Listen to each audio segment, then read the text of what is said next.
Good evening, guys. It's Miss Fletcher.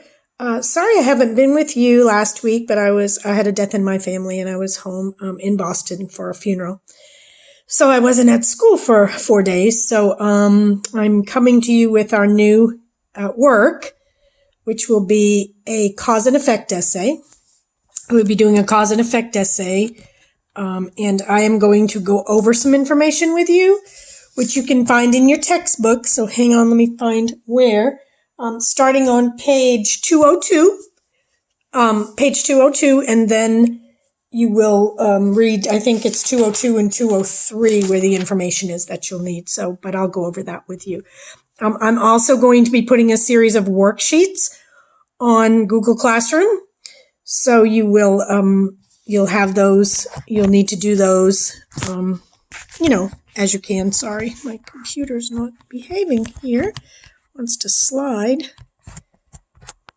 Well, that's the best I can do. Anyway, you'll be doing a series of worksheets. So I'll put those on Google Classroom for you, and then you can take, a couple of days or, not too many days because they're, the class did them actually in one day.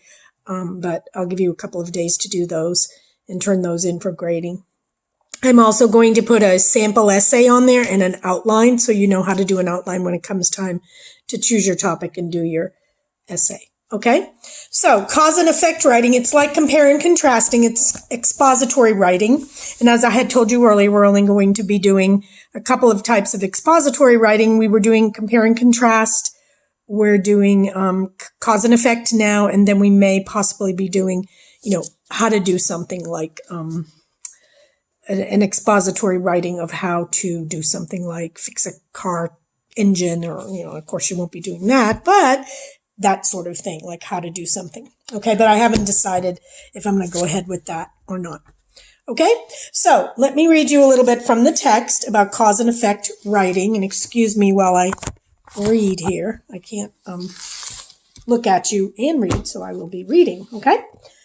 Okay, so cause and effect essays. From the time we were young children, we began analyzing cause and effects. What causes the sun to rise every morning, etc. So, for instance, if you are a little kid and you put your hand on a hot surface, you jerk it away, you're going to have a burn. It's going to be a lot of pain. So the cause of that pain is putting your hand on the hot surface. And, of course, the effect is a burn or pain. So you're going to not want to do that again. Or something like that.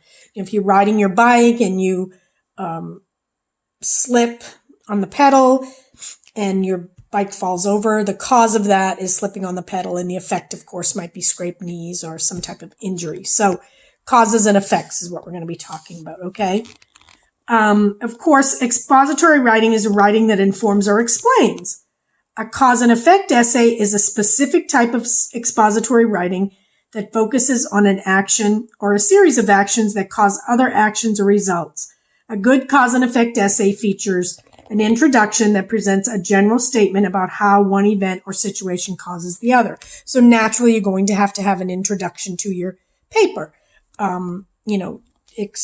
introducing what you're going to be talking about, okay? It also would include an analysis of the features or aspects of the cause, the event or condition that produces a specific result, an explanation of the effect, the outcome, or result.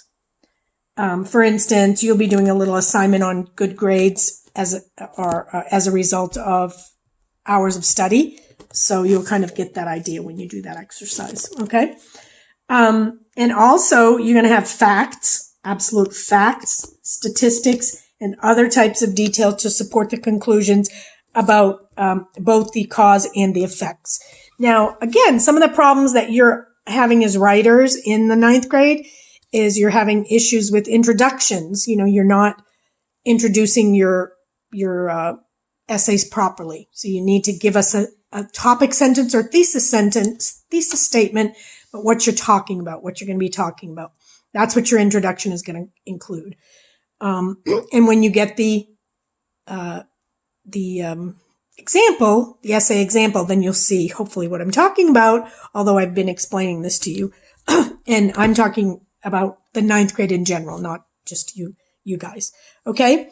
The other issue I see is conclusions. You don't want to add anything new to your conclusions. You're basically going to wrap it up. So a clear and consistent organization, and then to conclude it, just basically wrap it up. Okay. So, and you have to use facts. You can't just make this stuff up. You have to use facts, statistics, details, evidence, whatever. So you're going to use some examples, things like that. Okay. Statistics would be like, something like, 9 out of every 10 children in America live in poverty. Okay. That would be a statistic. It would probably be the effect of something like poverty or a cause, type of thing. So you want to try to use statistics if you can. Definitely want to use details, examples, evidence. It has to be, it has to have depth. It can't just be made up. Okay. And it's not your opinion. So you don't want to say, today I am going to write about, or today I'm going to tell you about. Okay. That's not how you start your introduction. You want to start it with a thesis statement. For instance, say I'm writing about poverty, childhood poverty in the United States. And I would start something like, I would try to draw the audience in, starting something like, childhood poverty is a major problem in the United States of America. Even though it's a wealthy country, we still have children who live in poverty and are hungry, something like that. And then you might go on with a few more sentences, and then you're going to go into the causes or the effects, okay? For instance, one of the causes of poverty, you might say, is, I don't know, you just be saying what it is. I mean, you're not going to be writing on that, I'm sure, but that's kind of how you're going to start it. One of the causes is, and the effect is, okay? So there's all kinds of cause and effect essays. Like, for instance, when you do something in science, you might have to write a lab report and give causes and effects for that experiment, okay? Or history papers. You might have to give causes and effect, like for a war or something that happens in history. So I'm sure you should be familiar with cause and effect. So you should be able to write a cause and effect paper, okay? So think about something that you did that turned out well, and then think about the reasons why the actions resulted as it did. So suppose you tried out for a soccer team. Okay. So, and that you made the team. So that turned out well for you. So you want to give information, give facts, reasons, evidence why the action resulted as it did. And you might say, one cause was that I practiced very hard and I learned how to do this, that, and the other thing. Or, you're going to give reasons why that turned out, why you made that soccer team. You practiced, you were disciplined, you were determined, things like that. And then you got to add details to it. Okay. So, anyway, so that's kind of what we're talking about in cause and effect. So you can find that information on page 202 and 203 in your textbook. You can kind of go over that again. I would read you a cause and effect essay, but it's just not in this textbook. It's not a very good one. So I'm not going to bother doing that. Okay. So then you know that you're going to have to choose your topic, narrow it. It needs to be narrowed. You're going to, have your facts and your details, etc. You're going to have one introduction, 3 bodies, 1 conclusion. So it's going to be the same typical type of writing that you've been doing all along. Okay. So that's pretty much what cause and effect writing is. Again, it's a writing about a cause and the effects of it, or causes of something that happened, such as you're making the soccer team, whatever. So I'm going to put the paperwork on Google Classroom. Again, and the other thing I wanted to mention was that you need to use transition words like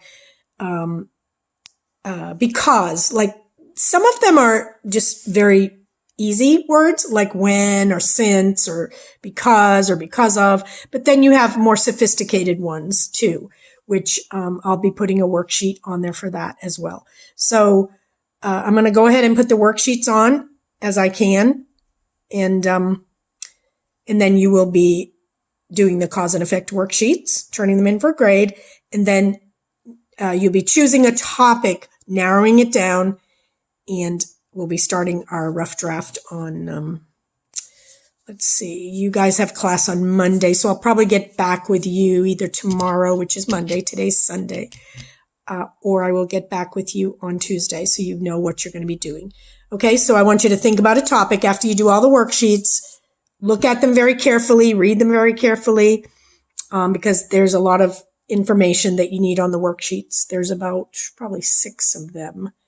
Maybe not that many, but anyway. So you're going to do that, do those worksheets, pay attention, don't just fill them in, read them, understand them, okay? And then you're going to choose a topic and narrow it down. Now you'll have to let me know beforehand what your topic is, narrow down and why, and then that way I can approve it or not. Because sometimes, topics are too broad. So I need to know what you're going to be writing about before you start your paper. Okay?